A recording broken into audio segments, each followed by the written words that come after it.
오늘 부활 감사 주일로 우리가 주일 예배를 드리고 있습니다. 우리를 구원하시기 위하여 예수님께서 오셨고 우리를 대신하여 십자가에 죽으셨고 다시 사셨습니다. 우리는 이것을 믿습니다. 그러나 많은 사람들은 이것을 믿지 않습니다. 하나님께서 세상을 창조하신 사실도 믿지 않는다는 것을 우리가 이야기했었는데, 조물주가 세상을 만들었다, 이 사실에 대해서는 그럴 수도 있다, 이렇게 생각하는 사람들이 죽은 사람이 다시 살아났다, 이 사실에 대해서는 절대 믿으려고 하지 않습니다. 세상이 만들어진 일은 너무나도 오래전 일이고 우리가 생각할 수 없는, 상상할 수 없는 그러한 일이라 그냥 개의치 않는 사람들도 죽은 사람이 다시 살아난 것에 대해서는 이거 너무나도 직접적으로 생각할 수 있는 일이기 때문에 믿지 않는 거죠. 불가능하다, 이렇게 생각합니다. 이 자리에서 함께 오늘 예배를 드리고 있는 우리 성도님들은 그러나 예수님께서 부활하셨다는 사실을 분명히 믿으실 것입니다. 그런데 직접 우리가 보지 못했습니다. 부활하신 예수님을 직접 만나지 못했습니다. 우리가 경험한 사건이 아닙니다. 그래서 이 사실을 그냥 막연하게 생각하고, 내가 예수님을 믿는 사람인데, 그리고 성경을 하나님의 말씀이라고 믿고 있고 그 성경이 그것을 그렇게 기록하고 있는데 꼭 믿어야지 다른 생각할 필요가 있나? 이 정도 생각하고 대충 지나갔을 수는 있습니다. 그런데 예수님께서 부활하셨다라는 사실을 우리가 그렇게 생각하고 그냥 그렇게 지나쳐버리면 언젠가 불쑥 예수님께서 다시 사셨다라는 사실을 의심하게 되는 순간이 찾아올 수도 있습니다. 스스로 불현듯 그것을 의심하게 될 수도 있어요. 정말로 예수님이 부활하셨나? 이게 가능한가? 때로는 그것을 믿지 못하는 사람들이 이런저런 근거를 가지고 찾아와서 질문을 하게 됐을 때 제대로 대답을 하지 못하면서 같이 덩달아 예수님이 부활하신 이 사실을 의심하게 되는, 믿지 못하게 되는 그러한 상황이 올 수도 있습니다. 그래서 우리는 예수님께서 부활하신 이 사실에 대하여 조금 더 관심을 갖고 예수님의 부활이 어떤 부활인지 알아볼 필요가 있습니다. 부활하신 예수님의 몸에 대해서도 한 번쯤은 생각을 해 봐야 합니다. 예수님은 완전히 새로운 몸으로 부활하셨습니다. 못자국도 있었고 창자국도 있었습니다. 예수님이 틀림이 없었습니다. 그러나 제자들도 예수님을 잘 알아보지 못했습니다. 이전과는 다른 몸이었습니다. 문이 닫혀있는 방에도 문을 열지 않고 들어오실 수 있는 그런 몸이었습니다. 지금 우리는 그 몸을 상상할 수 없습니다. 이해할 수 없습니다. 그러나 우리는 믿습니다. 예수님께서 그렇게 부활하신 그 몸처럼 우리도 장차 부활할 때 그러한 몸으로 부활할 것이라는 것을 믿는 거죠. 이것을 분명히 생각해야 돼요. 상상할 수도 없고 지금으로서는 이해할 수 없는 그러한 몸으로 우리도 부활할 것이라는 사실을 우리는 분명히 생각해 보아야 합니다. 그리고 그것을 우리는 믿는 것입니다. 대충 죽었다가 다시 살아나셨다 정도만 생각해서는 언제나 우리는 다시 의심할 수밖에 없습니다. 어떤 자들은 이렇게 이야기를 하면은 더 못 믿습니다. 그렇게 새로운 몸으로 부활하셨다라는 사실을 얘기하면 이전보다 더 믿지 못하게 됩니다. 성경은 제자들도 믿지 못했다고 기록하고 있습니다. 예수님이 부활하셨어. 이 소식을 들은 제자들은 믿지 못했습니다. 직접 보기 전까지. 도마는 끝까지 의심하잖아요. 그런데 우리는 믿는다고 지금 했습니다. 우리는 믿습니다. 예수님이 부활하신 것을. 우리는 어떻게 지금 믿고 있을까요? 아까 말씀드린 대로 별로 생각해 본 적이 없이 그냥 믿고 있는 것은 아닐까요? 그래도 괜찮습니다. 그래도 끝까지 우리가 의심하는 일이 생기지만 않으면 괜찮습니다. 내가 왜 예수님이 부활하신 사실을 믿고 있는지 한 번 더 생각을 해보십시오. 저는 예수님이 부활하셨다라는 것을 직접 보고 경험한, 부활하신 예수님을 직접 만난 증인들의 증언을 통해 예수님이 부활하신 것을 믿습니다. 복음서가 있죠? 사복음서가 예수님의 부활을 증언하고 있습니다. 수많은 사람들이 예수님을 만났고 예수님이 승천하시는 것을 목격했습니다.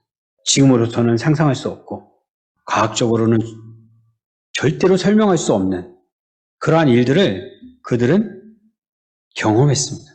단순히 기록만 그렇게 되어 있다 하면은 이것이 거짓 기록이라고 이야기할 수도 있지만 이것을 기록한 그들이 그 당시에 어떤 삶을 살았는지를 보면 이 기록이 거짓이 아님을 또 우리는 근거로 삼을 수 있습니다. 그들은 생명을 걸었습니다. 이 사실을 증언하는 것 때문에 생명을 걸었습니다. 예수님이 잡히실 때 다 도망갔던 자들, 그들이 태어날 때부터 용감한 자들, 사소한 곳에 목숨을 걸 수 있는 자들, 그런 자들이 아니었어요. 그런 자들이 어떻게 바뀝니까? 예수님 때문에, 예수님이 부활하셨다라는 사실을 증언하는 것 때문에 순교를 합니다. 그 어떤 것도 걸림이 되지 않습니다. 특히 우리가 잘 알고 있는 사도 바울. 예수님을 만나기 전에 그가 어떤 자였습니까? 오히려 예수님을 믿는 자들을 핍박하던 자들, 잡고 때리고 죽이려고 하는 그런 자였었는데 예수님을 만나고 그 역시 증인 중에 가장 위대한 증인이 되지 않았습니까? 이러한 증언을 우리가 보면서 마주하면서 예수님께서 부활하신 사실을 믿지 않을 수가 없는 것이죠.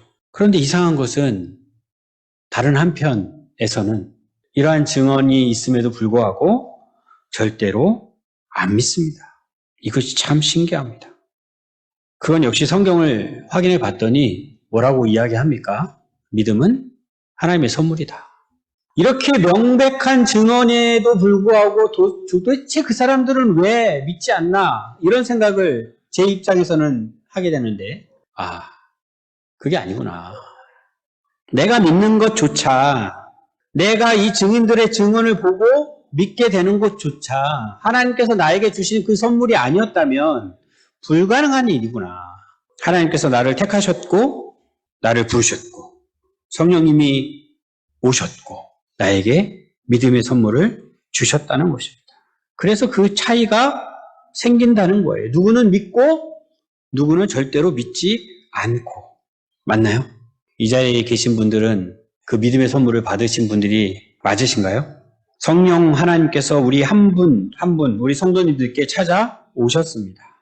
성령 하나님께서 우리 각자에게 믿음을 주셨습니다. 그분이 지금은 우리 안에 계십니다. 우리는 하나님이 거하고 계시는 성전입니다. 이것이 성경의 가르침이고 이것을 우리는 믿는 것입니다. 그래서 오늘도 그 믿음으로 하나님을 찬양하며 예배하고 있습니다. 그런데 오늘 본문 말씀을 보면 하나님을 믿는다고 하는 자들 중에서 하나님을 제대로 알지 못하는 자들이 등장합니다. 사두개인. 바리새인하고 사두개인이 신약 성경에 계속 나오는데 바리새인보다는 사두개인이 많이 나오지는 않아요. 간간히 나오는데 그래도 바리새인과 나란히 사두개인이 등장하는 장면이 있습니다. 이들은 당시에 하나님을 굉장히 열심히 믿는 사람들, 하나님을 잘 알고 있다고 생각하는 자들입니다. 그런데 오늘 말씀을 보면 그들이 하나님을 제대로 알지 못한다고 하고 있습니다. 사두개인 하면 우리가 기억하고 있어야 할 그들의 특징 뭐예요? 그들은 부활을 믿지 않습니다. 우리 이것을 사도행전 말씀에서도 확인을 한 적이 있습니다. 사도 바울이 예루살렘에 돌아가서 이제 신문을 받는 장면에서 이렇게 쭉 둘러봤더니 거기에는 바리새인도 있고 사두개인도 있고 그러자 사도 바울이 무엇을 합니까? 부활을 이야기합니다. 내가 지금 이렇게 신문 받는 것은 부활 때문이다.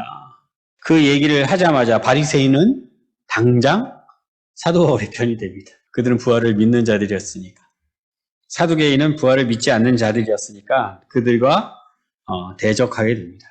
집안 싸움을 하게끔 딱 만드는 작전을 사도 바울이 쓰고 있는 것을 우리가 본 적이 있는데 왜 이들이 부활을 믿지 않느냐? 사두개인들은 모세 오경만 하나님의 말씀이라고 믿습니다. 다른 말씀들은 하나님의 말씀이라고 생각하지 않아요. 오직 모세를 통하여 주신 5권의 그 책만 하나님의 말씀입니다. 거기를 아무리 뒤져봐도 부활에 관한 말씀은 없다. 그것은 부활은 사실이 아니다. 허구다. 이렇게 믿는 것이죠. 그래서 오늘도 신명기에 있는 모세의 가르침을 가지고 예수님을 찾아온 것입니다. 그들이 늘 논쟁하던 주제, 부활은 없다.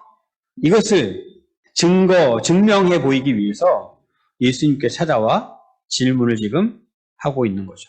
질문의 요지는 이렇습니다. 오늘 읽지는 않았지만 미리 알려드렸으니까 읽으신 분들이 계실 거예요. 모세의 계명 중에 형제가 결혼을 했는데 자식 없이 죽었다. 그럴 땐 동생이 그 형수와 다시 결혼을 해서 그 형의 대를 이을 수 있도록 해야 한다. 이런 규정이 있습니다. 지금으로서는 잘 납득이 안 되죠? 예, 이해가 안 됩니다. 이것을 수혼법 또는 수혼제도 이런 식으로 부르는데, 근데 이것이 필요했던 이유가 우리는 룻기서 말씀을 통하여 알 수 있습니다. 이것을 지금 뭐 길게 다루기는 어렵지만 간단하게 말씀을 드리면, 룻이 유대인이 아니었던 거죠. 근데 유대인과 결혼을 해서 유대인과 같이 살았었는데 남편들이 다 죽어가지고 시어머니가 뭐라 그래요? 네 고향으로 가라. 그러니까 만약에 이 수혼법 수업 제도가 없었으면 그는 그냥 고향 땅으로 가서 살면 끝입니다. 룻기라는 것 자체가 없을 거예요.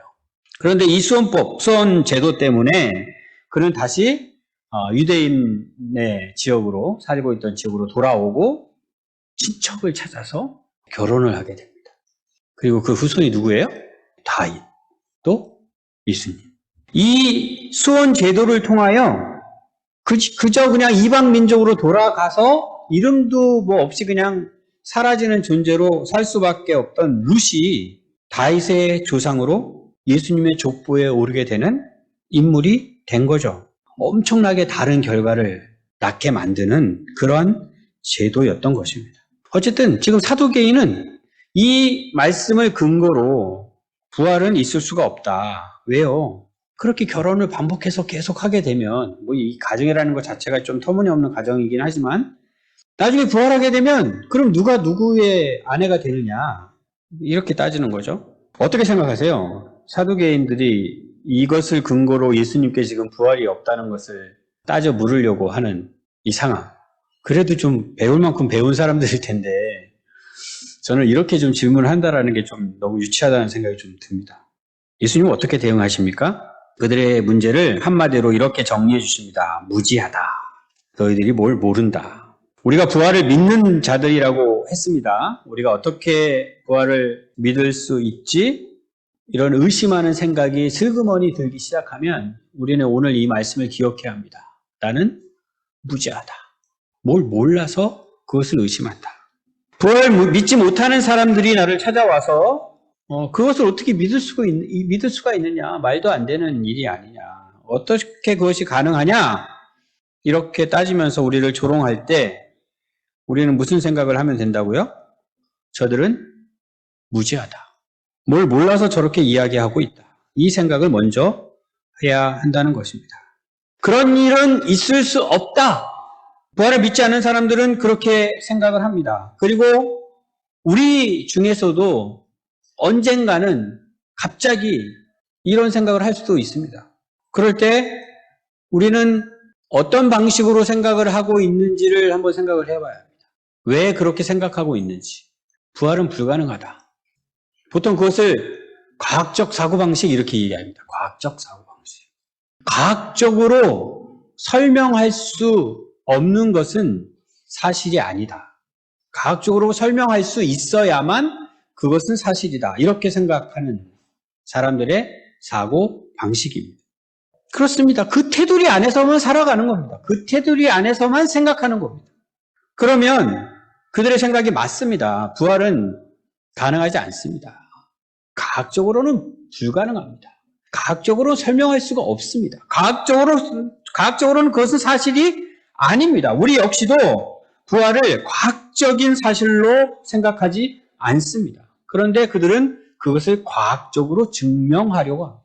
과학적으로 증명하라고 우리에게 요구합니다. 그러니 끝까지 부활은 불가능한 일이 되고 맙니다. 그럴 때 우리도 덩달아 과학적으로 그것을 증명하려고 하는 사람들도 있습니다. 나도 모르게 나도 그렇게 하고 있을 때가 있어요. 그건 역시 무지한 겁니다. 그럴 필요가 없습니다. 그것은 불가능하거든요. 애초에. 우리가 놓치는 것은 우리 인간의 한계가 있다는 사실을 자꾸 잊어버리는 거예요. 인간의 한계. 무한하신 하나님, 전능하신 하나님, 그 한계가 없으신 하나님을 한계가 있는 인간의 그 울타리 안에, 테두리 안에 가둬두려고, 그 안에서 하나님을 생각하려고, 이해하려고, 알려고 하는 시도들입니다. 그럴 때 부활은 절대로 가능한 일이 아닙니다. 모든 것을 과학적으로 그렇게 생각하는 사람들의 문제를 한번 말씀드려 볼게요. 그들이 얼마나 무지한 것인지. 부모는 자녀를 사랑합니다. 여기 계신 부모님들은 자녀들을 사랑할 거예요. 그리고 대부분의 자녀들은 부모님이 자기를 사랑한다라는 것을 압니다. 이것을 과학적으로 설명할 수 있을까요? 부모의 사랑을 과학적으로 증명하실 수 있는 분 계십니까? 부활을 과학적으로만 설명해야 사실이다라고 인정하는 사람들은 부모님의 사랑조차도 인정할 수가 없습니다. 그것은 과학적으로 증명할 수 있는 일이 아니거든요. 세상에는 과학적으로 설명할 수 있는 일들이 얼마든지 있습니다. 그것을 모르는 겁니다. 그런데요, 지금은요, 과학이 너무나도 발전을 많이 해서 사람들이 점점 더 어떤 생각을 하냐면 부모의 사랑도 과학적으로 증명할 수 있다라고 생각을 해요. 이제는. 그것을 열심히 증명하는 사람들은 심지어 이제 어떤 이야기까지 하냐면 사실은 부모가 자녀를 사랑하는 것이 아니다 이렇게 이야기해요. 그냥 생물학적으로, 이제 생물학은 과학이니까 생물학적으로 자기의 씨를 많이 번식시키기 위하여 그 자녀를 그렇게 보호하고 그렇게 키우는 것이다. 이렇게까지 생각하는 사람들이 있어요, 실제로. 그런데 함부로는 이야기하지 못해요. 왜요? 세상 사람들이 지탄을 받을 수 있으니까. 그런데요, 점점 더 세상은 그런 소리를 진리라고 생각을 하게 됩니다. 세상은 그렇게 돼요. 과학은 점점 발전하고 과학적으로 점점 더 많은 일들을 설명하게 되니까 왜 부모가 자녀를 저렇게 사랑하는지 과학적으로 들여다보고 또 들여다봤더니 이런 이유들이 있더라 하면서 막 설명을 하니까 거기에 설득이 돼요, 사람들이. 점점 더 부활을 믿지 않게 되겠죠. 부활은 도무지 설명할 수가 없으니까. 그런 사람들의 영혼의 존재를 믿을까요? 영혼이 있다. 영혼이 있다. 믿을 수 없죠. 과학적으로 도저히 설명할 수 없으니까. 뭐 길게 이야기할 필요 없는 얘기죠. 그들이 그렇게 된 이유는 뭐다? 오늘 예수님이 한마디로 정리해 주십니다. 무지하다. 무지하기 때문이다. 자신들만이 정확하게 안다고 생각하는 그들, 사실은 무지한 것이다. 자신들의 한계를 인정하지 않으려고 하는 자들, 무지해서 그런 것입니다. 지금 사두개인 역시 그렇게 자신들의 한계를 알지 못하고 무지한 채 예수님께 찾아와 질문을 하고 있는 것이죠. 그리고 예수님은 그들이 무엇을 모르는지 가르쳐 주십니다. 29절 말씀을 다시 읽어볼게요. 예수께서 대답하여 이르시되 너희가 성경도 하나님의 능력도 알지 못하는 고로 오해하였도다. 먼저 그들은 성경을 몰랐습니다. 그리고 또 하나님의 능력도 몰랐습니다. 그들은 성경을 안다고 생각했을 거예요. 물론 모세 오경만 하나님의 말씀이라고 믿었으니까 모세 오경을 자신들이 잘 알고 있다라고 생각했을 거예요. 그리고 하나님도 자신들이 잘 알고 있다고 생각하고 있었을 것입니다. 그러나 예수님은 그들이 성경을 모른다, 하나님의 능력을 모른다 이렇게 진단하고 계십니다. 그래서 너희들이 오해하고 있는 것이다. 그리고 이어서 그들이 모르고 있는 사실에 대해서도 말씀해 주십니다. 30절. 부활 때에는 장가도 아니가고 시집도 아니가고 하늘에 있는 천사들과 같으니라. 사두개인들이 생각한 부활, 어떤 부활이었을까요? 그들이 생각한 부활은 자신들이 지금 살고 있는 것, 그 울타리 안에서 부활을 생각하고 있는 것입니다. 지금 나의 삶, 지금 나의 몸. 그러니까 지금 결혼을 했으니 부활 때도 당연히 결혼을 할 것이라고 생각을 하는 거죠. 지금 남편과 아내가 있으니 당연히 부활 때도 남편과 아내가 있을 것이라고 생각하는 것이죠. 이것은 우리가 충분히 이해해야 합니다. 그죠? 이해가 되죠? 당연히 그렇게 생각하죠. 부활에 대하여 누가 가르쳐주지 않으면 당연히 우리는 그렇게 생각할 수밖에 없습니다. 이것을 보고 우리는 인간의 한계가 이렇다라는 것을 알아야 합니다. 우리는 그런 존재입니다. 그런 한계 속에 있는 자들입니다.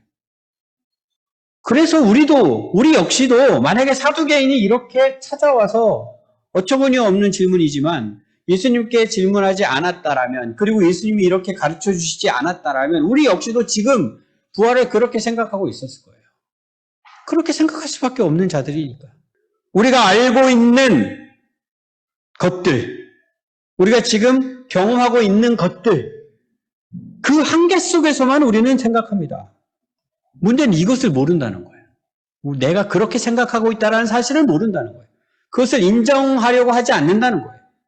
오늘 예수님은 우리에게 그것을 일깨워주는 말씀을 해주고 계시는 것입니다. 부활이라는 것은 너희들이 지금까지 경험한 것, 너희가 지금까지 알 수 있는 것들, 그것과는 완전히 다른 것이다. 완전히 새로운 몸으로 다시 사는 것이다. 차원이 다른 것이다.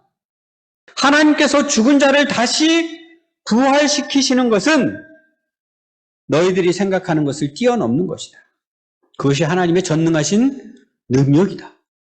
이렇게 말씀해 주고 계신 것입니다. 다시 한번 질문을 하겠습니다. 예수님의 부활을 우리는 믿습니다. 그 하나님의 전능하신 능력을 믿는 겁니까? 하나님의 능력이 어떤 능력인지를 믿는 겁니까? 하나님의 전능하신 능력을 우리가 믿지 못하고 있다면 우리 역시도 하나님을 제대로 알지 못하는 거예요. 그래서 하나님께서 우리에게 계속 그렇게 말씀하시는 것 같아요. 나를 좀 알아라. 나를 좀 알아라. 너희들이 나를 잘 모른다. 나를 좀 알아라. 영생이 무엇이라고 설명해주고 있습니까? 영생은 바로 하나님과 그리스도를 아는 것이다. 예수님을 믿고 내가 이제 영생을 얻었다라고 고백하는 것은 나는 하나님을 알고 그리스도를 아는 것이다 라고 이야기하는 것과 동일하다는 것이죠. 영생을 얻은 자라고 하면서 하나님을 제대로 알지 못한다. 그럼 뭔가 이상한 상황이라는 거예요. 우리가 하나님을 아는 자들 맞습니까? 예수님은 또 사두개인이 성경의 내용도 제대로 모르고 있다는 것도 지적해서 말씀해 주십니다. 31절 32절. 죽은 자의 부활은 논할진대 하나님이 너희에게 말씀하신 바 나는 아브라함의 하나님이요 이삭의 하나님이요 야곱의 하나님이로라 하신 것을 읽어보지 못하였느냐. 하나님은 죽은 자의 하나님이 아니요 살아있는 자의 하나님이시니라 하니라. 사두개인이 성경을 잘 안다라고 생각하면서 성경 말씀을 가지고 왔어요. 모세 오경에 국한하기는 했지만 그래서 예수님이 역시 성경 말씀을 가지고 그들에게 알려주십니다. 모세 오경을 믿는 자들이니까 다른 성경을 이용하지도 않으셨어요. 그냥 모세 오경의 말씀으로. 어떤 말씀이에요? 이 말씀이 출애굽기에 있는 말씀이죠. 하나님께서 떨기나무 가운데서 모세를 만나서 당신을 소개하는 말씀입니다. 나는 아브라함의 하나님, 이삭의 하나님, 야곱의 하나님이다. 사두개인의 생각이 맞다면, 그들의 생각대로 부활이 없는 것이 맞다면 한 번 죽고 그것으로 끝이라는 것이 맞다면 하나님께서 당신을 어떻게 소개해야 했을까요? 나는 아브라함의 하나님이었고 이삭의 하나님이었고 야곱의 하나님이었다. 왜요? 그들은 죽었고 이제는 존재하지 않는 자들인데 존재하지 않는 자들의 하나님이라고 당신을 소개하는 것은 이건 말이 안 되는 거죠. 그런데 하나님은 아브라함의 하나님이다. 지금 아브라함의 하나님이다라고 당신을 소개하고 계십니다. 우리가 죽음으로 이제 끝이다. 지금 보고 있는 것만 가지고 그렇게 생각할 수 있지만 하나님은 그것이 아니다. 끝이 아니다. 여전히 아브라함은 존재한다. 지금도 존재하는 아브라함과 이삭과 야곱의 하나님이다라고 당신을 알려주고 있는 거예요. 여기서부터 사두개인은 성경을 잘 모르고 있다라는 사실이 드러납니다.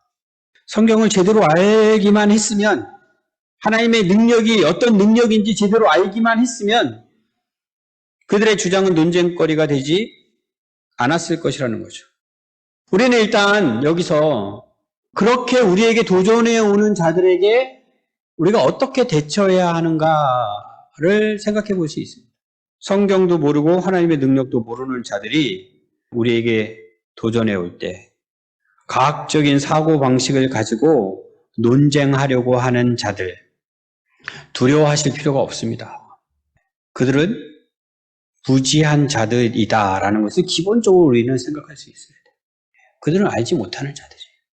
때때로 우리는 믿음이라는 것은 논리적이지 않다라고 생각하기 쉬워요. 믿음이라는 것은 논리적이지 않다. 그래서 과학적 사고방식으로 무장된 사람들이 논리적으로 우리에게 따져 물으면 우리는 설명할 수 있는 것이 없다. 그러나 믿음은 비논리적인 것이 아니에요. 아까도 말씀드렸잖아요. 예수님의 부활을 목격한 자들이 남겨놓은 증언, 그리고 그들이 예수님을 목격한 이후에 살아간 그 삶, 이것을 보고 예수님이 부활하셨다라는 사실을 믿는 것이 훨씬 더 논리적인 것입니다. 믿지 않는 사람들은 그것을 인정하지 않지만 우리가 비논리적인 것이 절대로 아니에요. 그러니까 그들을 두려워할 필요가 없습니다. 그들 앞에서 움츠려들 필요가 없습니다. 간단하게 이 생각만 하십시오. 우리는 알고 있고 저들은 모르고 있고. 물론 우리의 지식이 또 그렇게 많지가 않아요. 저도 역시도 마찬가지고. 그래서 그 사람들을 일일이 상대할 수 없을 수도 있어요. 그러나 그건 그렇게 큰 문제가 아니라는 겁니다. 예수님께서 부활하시고 승천하신 이후에 저보다 훨씬 똑똑한 사람들이, 저보다 훨씬 공부를 많이 한 사람들이 얼마나 많은 방식으로 예수님의 부활을 증거했는지 몰라요. 그들이 미련하고 어리석어서 이 말도 안 되는 터무니없는 사실을 역사적 사실로 믿겠습니까? 예수님의 부활은 그런 일이 아닙니다. 신화 같은 이야기가 아니라고요, 절대로. 다른 분은 모른다 할지라도 우리가 사도 바울만 생각해 봐도 사도 바울이 그렇게 호락호락한 그런 분이 아니잖아요. 그분이 어떻게 바뀌었나만 생각해 봐도 예수님의 부활에 대하여 우리가 확신할 수 있는 근거로 삼을 수가 있습니다. 그리고 이제는 우리 자신에게 초점을 맞추어 생각해 보려고 합니다. 과연 우리는 무지하지 않은가? 우리는 성경을 제대로 알고 있고 우리는 하나님의 능력을 제대로 알고 있나? 내가 지금 이 땅에서 살고 있지만 언젠가는 또 죽을 수도 있고 장차 예수님처럼 내가 부활하게 된다는 사실을 난 분명하게 알고 있고 그렇게 하나님은 능력의 하나님이시라는 것을 믿고 있나? 믿으십니까? 그 믿음으로 살고 계십니까? 우리는 분명히 그렇게 될 것입니다. 장차 미래에 이것을 분명히 믿으시는 우리 성도님들이 되시기 바랍니다. 더불어 우리가 한 가지 더 제대로 알아야 할 것이 있다는 것을 말씀드리고 싶습니다. 지금 현재에 관한 이야기입니다. 현재. 장차 미래 말고 장차 미래 부활에 대하여는 대부분의 그리스도인들이 처음에 말씀드렸다시피 막연하게나마 믿으시는 것 같아요.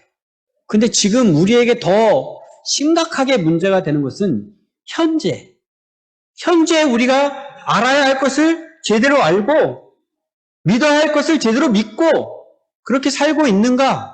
이것을 한번 생각해 보려는 거예요. 우리는 지금 어떻습니까? 지금 우리는 누구입니까? 우리의 몸이 장차 부활될 것이다. 이것을 우리가 지금 믿는다고 했는데 우리의 영혼은 지금 어떤 상태입니까? 성경은 그것에 대하여 우리에게 또 다시 알려줍니다. 우리의 영혼은 그리스도와 함께 죽었고 그리스도와 함께 다시 살았다. 이것을 우리가 또 제대로 알고 있습니까? 이것을 제대로 믿고 있나요? 사도 바울은 여러 말씀을 통하여 이것을 증거하고 있습니다. 오늘 한 군데만 찾아볼게요. 골로새서 2장 12절 말씀입니다. 세례에 관한 말씀이에요. 골로새서 2장 12절 우리 함께 읽습니다. 시작. 너희가 세례로 그리스도와 함께 장사되고 또 죽은 자들 가운데서 그를 일으키신 하나님의 역사를 믿음으로 말미암아 그 안에서 함께 일으키심을 받았느니라. 죽은 자들 가운데서 예수님을 다시 일으키신 하나님의 역사를 우리가 믿는다고 했습니다. 그래서 장차 우리 역시도 죽더라도 다시 부활한다라는 사실을 믿는다고 했습니다. 그런데 골로새서 2장 12절 말씀은 장차 일어날 일에 대해서 지금 이야기하고 있지 않고 이미 일어난 일에 대하여 이야기하고 있습니다. 너희가 세례로 그리스도와 함께 장사되고 그 안에서 함께 일으키심을 받았다. 이미 받았다. 우리는 세례를 받은 자들입니다. 우리는 그리스도와 함께 장사되었고 다시 함께 일으키심을 받은 자들입니다. 이것을 알고 계십니까? 사두개인처럼 성령을 모르고 하나님의 능력을 모르고 지금 살고 있는 것은 아닙니까? 골로새서 3장도 보겠습니다. 3장 9절 10절 이것도 같이 읽어볼게요. 시작. 너희가 서로 거짓말을 하지 말라. 옛사람과 그 행위를 벗어버리고 새 사람을 입었으니 이는 자기를 창조하신 이의 형상을 따라 지식에까지 새롭게 하심을 입은 자니라. 장차 부활할 것에 대하여 이야기하고 있지 않고 지금 우리에게 이미 일어난 일, 옛사람 벗어버리고 새 사람을 입었다. 역시 우리가 알고 있어야 하는 내용입니다.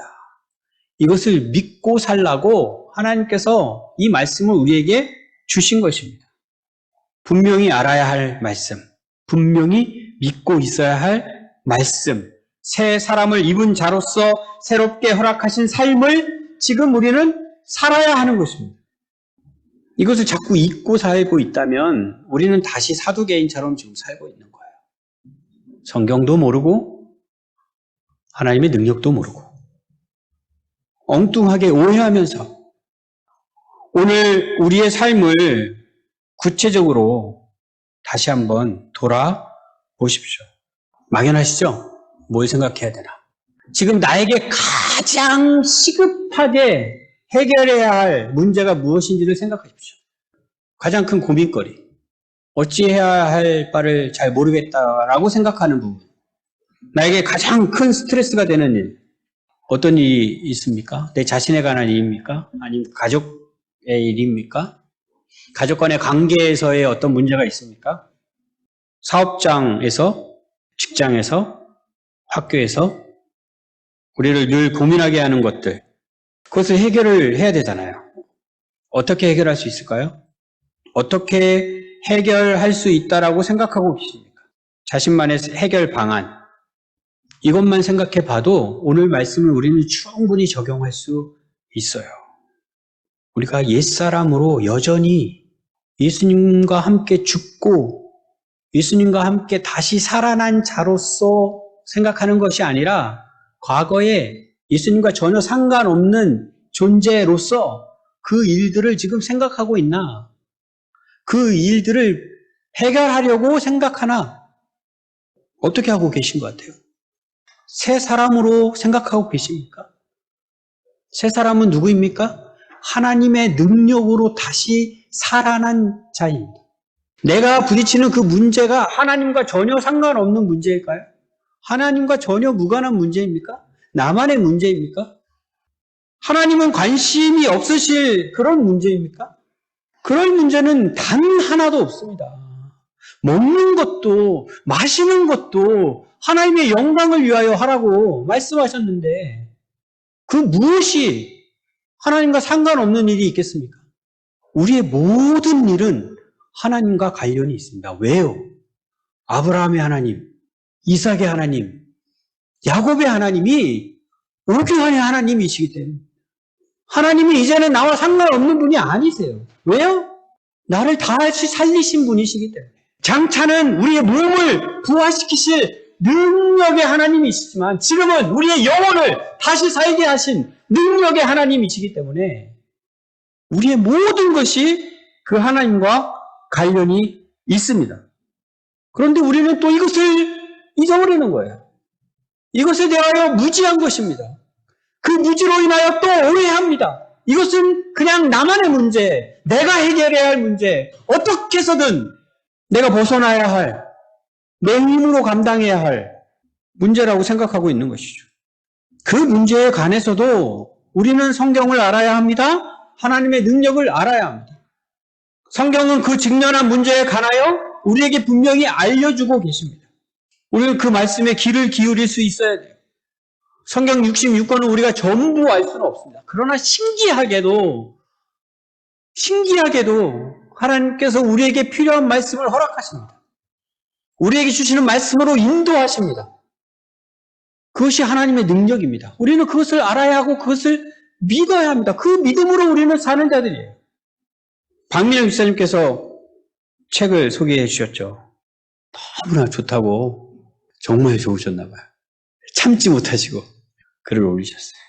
그것이 증거예요. 박민영 집사님의 하나님께서 박민영 집사님과 함께 하시고 박민영 집사님께 말씀하시고 박민영 집사님을 인도하신다라는 증거입니다. 우리는 이것을 믿는 자들이고요. 그 은혜를 믿음으로 누리며 사는 자들입니다. 다시 우리가 직면해 있는, 우리가 고민하고 있는 그 문제를 생각해 보십시오. 우리가 해결 방안이라고 생각하는 것들이 과연 하나님께서 허락하신 것입니까? 하나님의 인도하심이십니까? 우리들의 생각이, 우리들의 대화가 달라져야 합니다. 달라져야 돼요. 분명히 하나님께서 우리와 함께 하시는 것을 인정해야 합니다. 그것을 알아야 합니다. 당장은 하나님께서 어떻게 인도하실지 잘 모른다 할지라도 하나님께서 분명히 인도하고 계신다는 그 사실을 믿어야 합니다. 내가 생각해낸 그 해결 방안, 내가 할 수 있는 것입니까? 하나님이 하실 수 있는 것입니까? 우리는 감히 하나님께서 하실 수 있는 것들은 생각하지 않습니다. 그것은 불가능하다고 생각하는 거죠. 내가 할 수 있는 것들만 생각합니다. 내가 할 수 있는 것만 생각해도 그래도 괜찮습니다. 그것이 하나님께서 기뻐하시는 뜻이라면, 근데 우리는 그것조차도 생각하지 않습니다. 이것이 하나님이 기뻐하시는 뜻일까? 이것이 하나님이 원하시는 것일까? 이런 질문조차 하지 않습니다. 그냥 단지 내가 만족스러우면 됩니다. 내가 원하는 것을 채워지기만 하면 됩니다. 새 사람이 가져야 할 생각은 아닙니다. 옛사람들이 당연히 가지고 있는 생각들입니다. 내가 하나님께서 기뻐하시는 것이 무엇인지 생각하지 않는다면 나는 역시 성경을 모르고 있는 것입니다. 하나님의 능력을 모르고 있는 것입니다. 믿음과 상관없는 삶을 살고 있는 것입니다. 바리새인들도 마찬가지였고요. 사두개인들도 마찬가지였습니다. 그들은 하나님을 정말로 잘 믿는 자들이었어요. 어떻게 하면 하나님을 잘 믿을 수 있을까 관심을 갖고 있는 자들이었고 하나님을 잘 섬기려고 하는 자들이었습니다. 그러나 세례요한은 그들을 보고 뭐라고 이야기합니까? 독사의 자식들아. 이것은 너무나도 놀라운 일이에요. 이 시대는 그런 자들이 없을까요? 하나님을 잘 아는 자들이라고 생각하고 하나님을 잘 믿는 자들이라고 생각하고 어떻게 해서든 하나님을 잘 섬기려고 하는 자들 가운데 과연 독사의 자식들이 없을까요? 과연 이 시대의 교회가 바리새인과 사두개인과 다르다 할 수 있을까? 그들과 다르게 정말 성경을 제대로 알고 하나님의 능력을 제대로 알고 있나? 오늘도 사도신경을 통하여 우리가 고백했는데 부활하신 예수님이 하나님의 우편에 계신다. 그분이 지금 우리를 위해 기도하고 계신다. 그분의 영은 우리 안에 와 계셔서 우리와 지금 함께하고 계신다. 이 사실을 정말로 알고 있나? 정말로 믿고 있나? 정말로 그 믿음으로 지금 살고 있나? 이런 의문이 계속해서 들게 됩니다. 한국 교회 이전에, 우리 국가적인 문제들 이전에, 우리 언약나무 교회 먼저 그 생각을 해봐야죠. 우리 각자가 부딪히고 있는 그 문제들만 놓고라도 이 생각을 해봐야죠. 우리가 처한 상황이 어떤 상황이라 할지라도, 우리가 부딪히고 있는 문제가 아무리 큰 문제라 할지라도 우리가 성경을 알고 하나님의 능력을 알고 믿음으로 사는 우리가 되어야 하는 것입니다.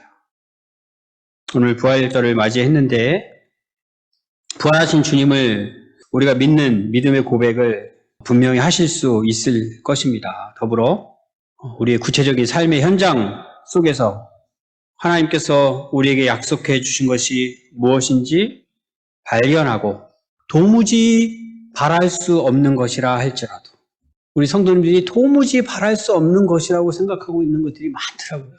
우리 남편이 바뀌는 것은 도무지 불가능하다. 우리 자녀들 중에도 혹시 그런 생각하시는 자녀들 있습니까? 우리 부모가 바뀌는 것은 도무지 불가능하다. 그렇지 않습니다. 그렇지 않습니다. 우리가 성경을 모르고 하나님의 능력을 모르는 거예요. 하나님에게는 불가능한 것이 없습니다. 부활을 믿는 우리가 자꾸 하나님에게 불가능한 것이 있다라고 생각을 하는 것은 맞지가 않아요, 앞뒤가.